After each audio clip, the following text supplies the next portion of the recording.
بدنظری کی ایک اور نحوست یہ ہے کہ بدنظری کی وجہ سے روزی کی برکت ختم ہو جائے. بالکل طے ہے یہ بات.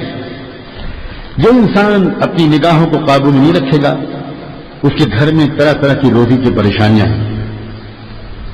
اب آدمی روزی کی پریشانیوں کی وجہ پتہ نہیں کیا کیا ڈھونڈتا رہتا ہے اور کہاں کہاں وہ جان مال لگاتا رہتا ہے اور اپنے اندر نہیں ڈھونڈتا ان اسباب کو.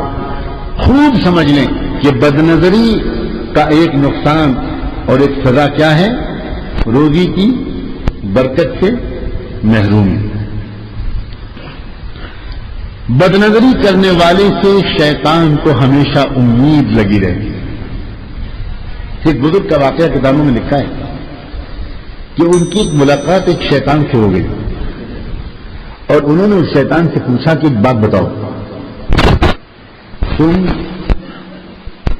سب سے زیادہ آسانی کے ساتھ کس کو اپنی جال میں پھنسا لیتے ہو؟ اس نے کہا اب آپ کے سامنے تو جھوٹ نہیں بولوں گا، پھنس گیا ہوں، لہذا سچ بتاتا ہوں. جو انسان نامحرم کو دیکھتا ہے،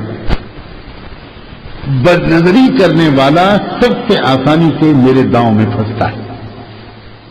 وہ میرے وسوسے کو قبول کرتا ہے، میرے مشورے کو قبول کرتا ہے اور وہ مجھے اور میرے مشورے کو پہچان نہیں پاتا. یہ ایک بدنظری کی ایک اور سزا ہے. اللہ اکبر. بد نظری کرنے والے پر ہر دم اللہ کی لعنت برستی.